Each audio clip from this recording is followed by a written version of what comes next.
Espero que cada uno de ustedes esté bien en sus hogares. Y como todos los miércoles meditamos en la palabra, pues en este tiempo me ha tocado estar con ustedes. Así que vamos en esta noche a Primera de Reyes 19. Vamos a ver algo en Primera de Reyes 19. Vamos en este tiempo a meditar algo que sucedió en la vida del profeta Elías. Y en esta noche yo le he puesto como tema a esta enseñanza el poder de Dios en medio de la aflicción. Como ustedes saben, todos tenemos momentos y circunstancias donde atravesamos desiertos, aflicciones, luchas, batallas, pruebas, situaciones que a veces vienen a nuestra vida y no la entendemos. Y muchas veces algunos pues nos aferramos a Dios, pero otros muchas veces abandonamos la fe, abandonamos nuestra confianza en las promesas de Dios. Pero a través de la palabra podemos entender que en medio de nuestras aflicciones, Dios está obrando en medio de cada circunstancia. Cuando a nosotros nos suceden ciertas situaciones, es porque Dios trata algo con cada uno de nosotros en diferentes áreas. Y a su vez, Dios nos va enseñando que cada proceso, que cada desierto, que cada situación es necesaria. Como ustedes saben, en el libro de Romanos 8:28 es una cita muy conocida y allí nos dice que a los que aman a Dios, todas las cosas nos ayudan para bien. Y esto es de acuerdo al propósito que han sido llamados. Es decir, cada circunstancia que sucede en nuestra vida tiene un propósito de parte de Dios. Cada situación, cada aflicción, no sé en qué área usted ahora mismo pueda tener una situación que no ha sido resuelta. Hay un eslogan que sabe pasar mucho en redes y dice, sea amable con las personas porque cada una de ellas está luchando con una batalla de la que muchas veces no sabemos. Y esto es algo muy real. Cada persona que nosotros vemos tiene una batalla, tiene una lucha, tiene una situación con la que está lidiando. Y la palabra en Romanos 8:28 nos dice que a los que aman a Dios, todas las cosas nos ayudan a bien. Y a veces es tan difícil poder entender que la enfermedad de algún familiar nuestro, que una situación económica muy baja me puede ayudar para bien. Es muy difícil entender que si yo perdí mi empleo, eso me va a ayudar para bien. Es muy difícil entender que detrás de cada aflicción y de cada proceso, Dios está haciendo algo en nosotros. Pero a su vez, esas cosas que muchas veces nos suceden y que no podemos entender, dice la palabra que Dios las usa para nuestro bien.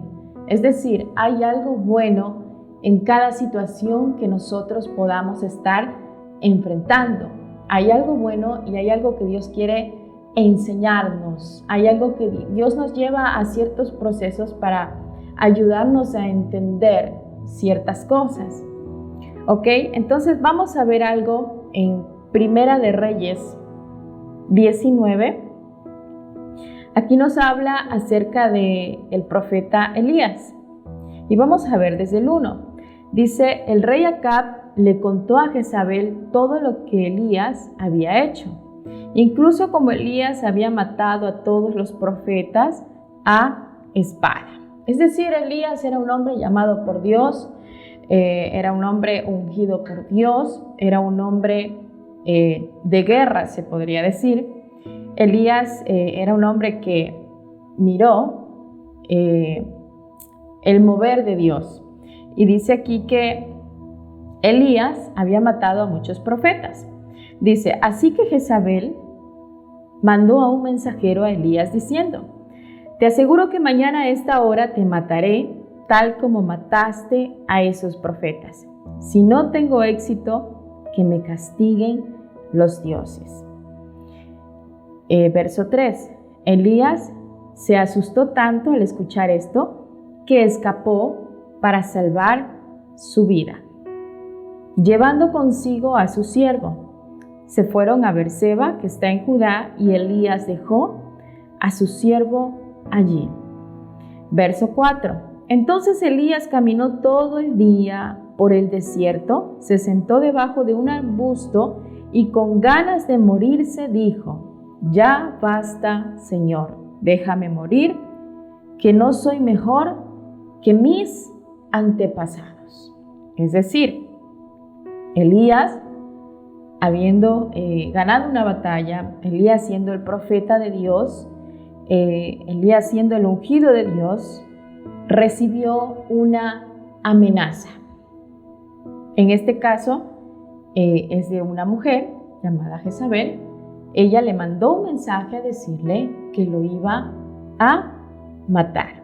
¿Qué sucede cuando nosotros muchas veces escuchamos voces de temor, voces de amenaza, voces de miedo, la voz de la muerte, la voz de la enfermedad, la voz de la incertidumbre en este tiempo, la voz de la inseguridad, de saber que uno va a salir a la calle y no sabe si va a regresar con vida? Hay tantas voces en nuestro diario vivir. Y en el verso 4 nos dice que Elías caminó todo el día por el desierto. Cuando nosotros dejamos entrar esas voces en nuestro interior y permitimos que esto tome control en nosotros, entramos en un desierto, que es un desierto, un lugar sólido, un lugar donde hay mucha calor, un lugar donde no hay agua. Y dice aquí, y él caminó todo el día por el desierto. Pensemos un momento caminar todo el día por un desierto. Es decir, Elías tenía que haber estado cansado, sin ánimo, sin fuerzas. Y dice aquí, se sentó debajo de un arbusto y con ganas de morirse. Es decir, Elías entró en un estado de depresión. Y dijo aquí, ya basta, Señor, déjame morir, que no soy mejor que mis antepasados. ¿Cuántos de nosotros muchas veces hemos estado en un momento en el que sentimos que ya no queremos vivir, donde entramos en una depresión y decimos, Señor, llévame? Y dice aquí que Elías entró en ese estado. Elías, un hombre de Dios, es decir, todos somos susceptibles a entrar en estos estados. Cuando sentimos que Dios ya no nos escucha, cuando sentimos que Dios nos ha dejado, cuando dejamos de sentir la voz de Dios, cuando ya sentimos que estamos solos. Porque miren que Elías primero va al desierto y dice que él está todo un día caminando en ese desierto. Es decir, entramos en tiempos donde nos sentimos solos, donde no oímos la voz de Dios, donde no hay esa agua viva que fluye del interior. Elías estaba seco y tanto así él entra en un estado de depresión y dice: Señor, necesito morirme. Es decir, su alma entra en un estado depresivo. Y esto es lo que muchas veces sucede con nosotros, y hasta cierto punto es normal que tengamos tiempos de altos y bajos. Es normal que hay tiempos en los que sentimos que queremos morirnos, que no tenemos deseo de nada. ¿Por qué? Porque el hombre de Dios también lo pasó, también lo vivió. Pero dice el 5, entonces Elías se acostó ahí debajo del arbusto y se quedó dormido. Y un ángel se acercó a Elías y le tocó y le dijo: levántate y come. Elías vio que muy cerca había un pan cocinado sobre un fuego de carbón y una jarra de agua. Elías comió y bebió y luego se volvió a dormir. ¿Quién envió ese ángel a Elías? Fue el Señor. Es decir, cuando estamos en este estado de desgano, de depresión, que fue por la que Elías estaba pasando, Dios estaba presente. Y dice aquí: más tarde el ángel del Señor se le acercó otra vez tocándolo y le dijo: levántate y come. Si no lo haces, no tendrás las fuerzas necesarias para el viaje. Es decir, Dios estaba en ese momento de aflicción en la que estuvo Elías. ¿Y qué es lo primero que nosotros tenemos que hacer cuando estamos en estos momentos? Aquí el ángel le dio de comer. Obviamente, pues aquí habla de una comida para el cuerpo. Pero cuando estamos en momentos deprimentes, en momentos tristes, en momentos de aflicción, ¿cuál debe ser nuestra comida? Es la palabra. La palabra de Dios es la que da ese alimento al alma. Ahí es donde el alma puede refugiarse. Nuestra alma puede refugiarse y encontrar ese descanso. Recordemos lo que dice David en uno de sus salmos. Dice: solo en Dios haya descanso mi alma.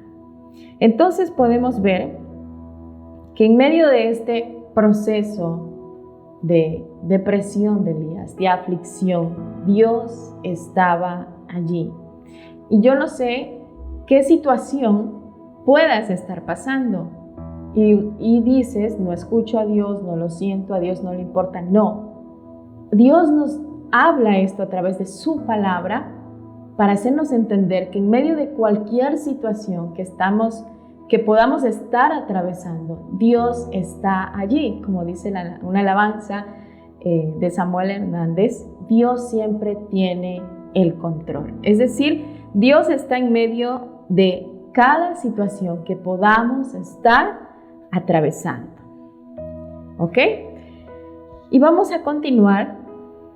Vamos a Segunda de Corintios.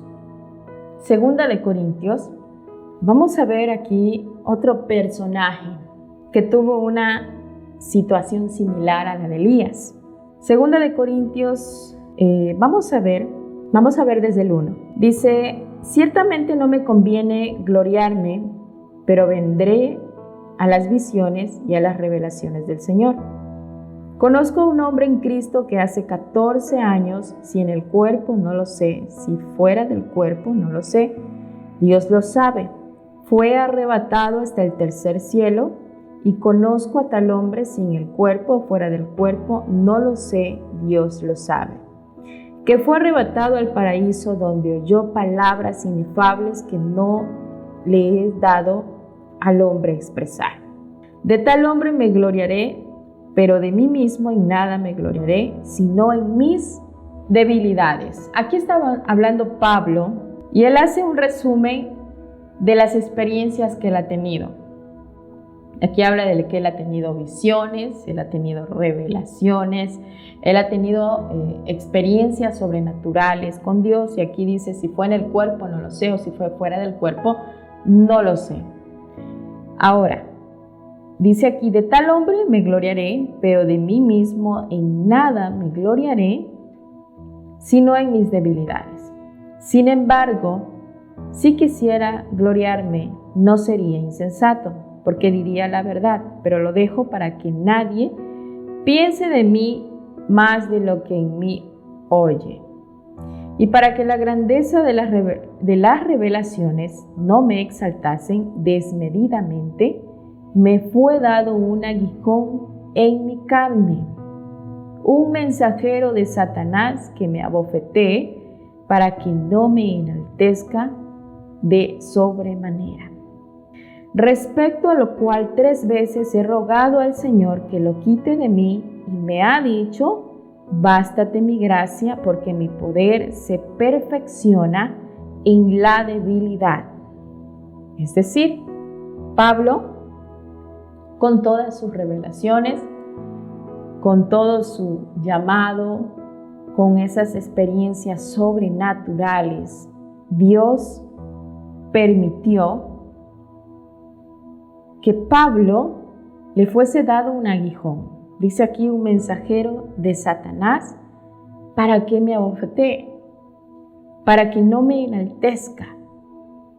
Con todo su trayectoria, su llamado, su ministerio, Dios permitió que Pablo tuviese un aguijón, es decir, un área en la que Satanás dice que lo abofeteaba, es decir, un aguijón, un mensajero de Satanás para que me abofetee. ¿Por qué Dios permitió esto? Para que en Pablo no haya ese enaltecimiento, ese orgullo. Y dice aquí, respecto a lo cual 3 veces he rogado al Señor que lo quite de mí. Vamos a pensar por un momento, ¿cuántas situaciones hay en nuestra vida? ¿Cuántas situaciones hay en su vida? Y usted siempre ora y dice, Señor, necesito que hagas esto, necesito que sanes a esta persona, necesito que obres en esto, necesito que quites esto. Rogamos a Dios por cosas, pero aquí Dios le responde y le dice, respecto a lo cual 3 veces he rogado al Señor que lo quite de mí, pero Él me ha dicho, bástate mi gracia, porque mi poder se perfecciona en la debilidad. Muchas veces nosotros pensamos que por ser hijos de Dios, por querer en Dios, nosotros vamos a tener una vida perfecta. Pensamos que todo nos va a ir bien, que todo va a estar siempre bien, porque yo estoy con el Señor, porque yo me congrego, porque yo oro, porque yo ayuno.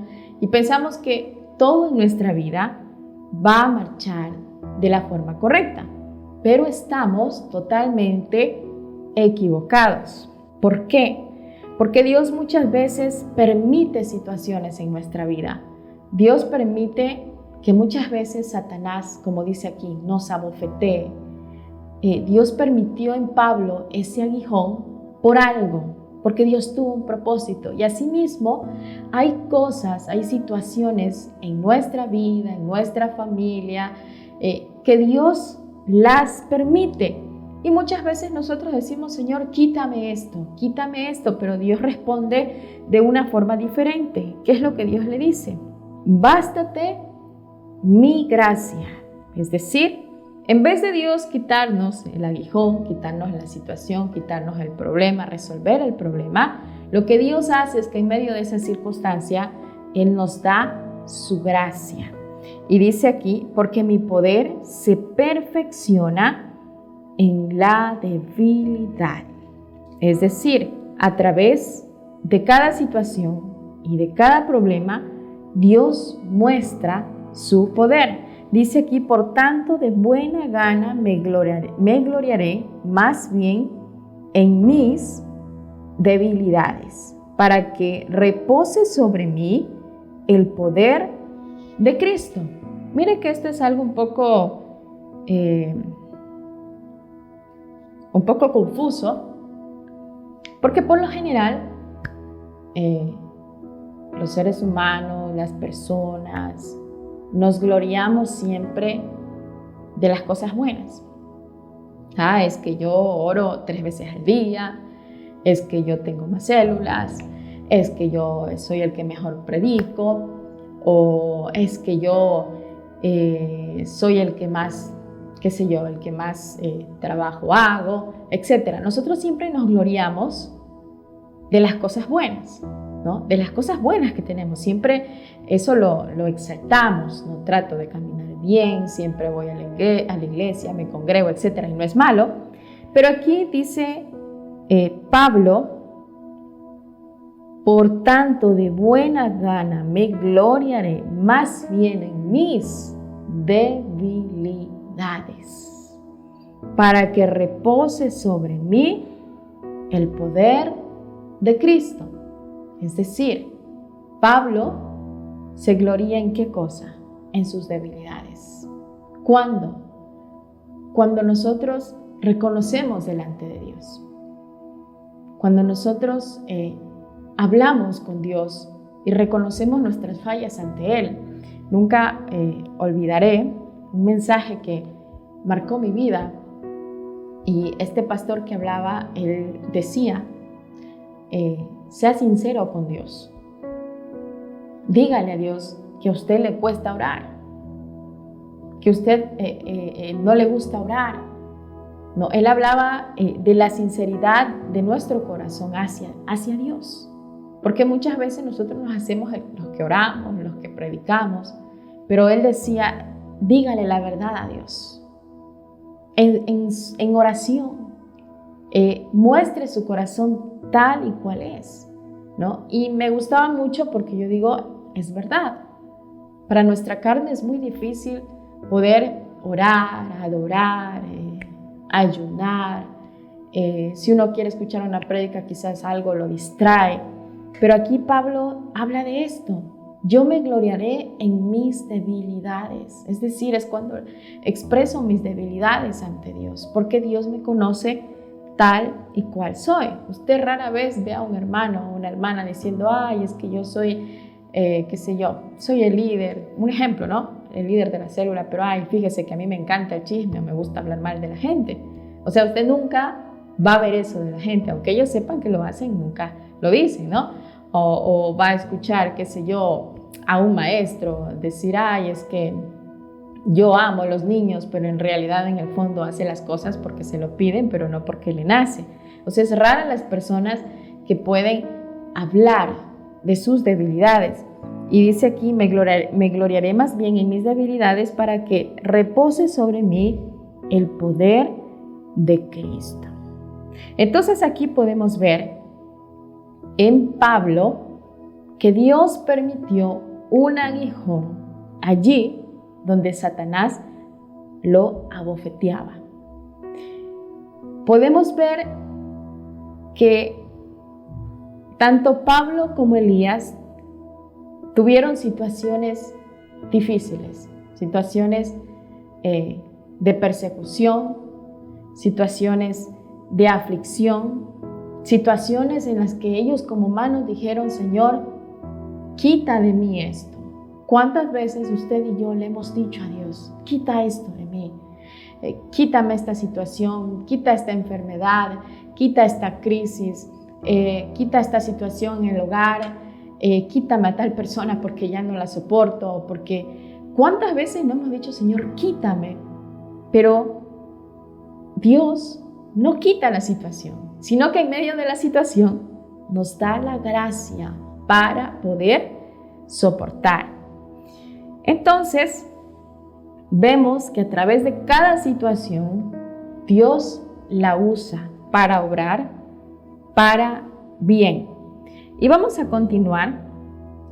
Vamos a ver otro hombre de Dios que todos lo conocemos, hemos leído su historia y nos habla en Job 1.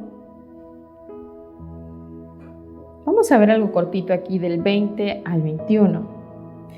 Dice, cuando Job escuchó todo esto, rasgó su ropa y luego rapó la cabeza. Después se postró en tierra en actitud de adoración y dijo, desnudo salí del vientre de mi madre y desnudo saldré de este mundo. El Señor dio y el Señor quitó, alabado sea el nombre del Señor. Job no cometió ningún pecado en lo que dijo, ni le reprochó a Dios lo que había pasado. Qué difícil es cuando pasamos por una situación y muchas veces callar ante Dios. Aquí dice que Job aceptó la situación que estaba pasando. Como todos lo sabemos, él perdió todo. Pero dice aquí en el verso 22 que Job no le reprochó a Dios. Es decir, no hubo un reclamo. No reclamó Dios, ¿por qué me está pasando esto?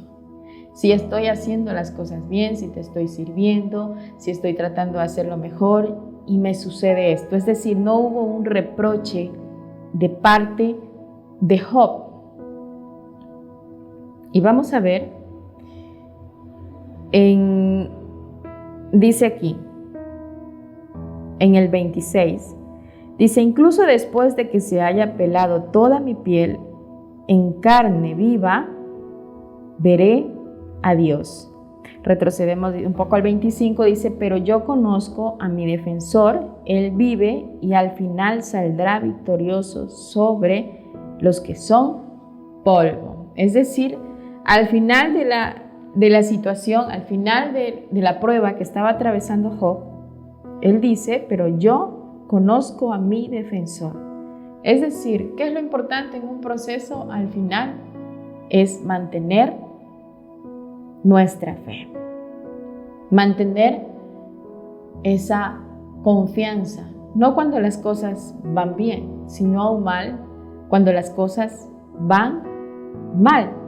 Entonces vemos que si estos hombres de Dios atravesaron diferentes circunstancias, nosotros también la vamos a atravesar.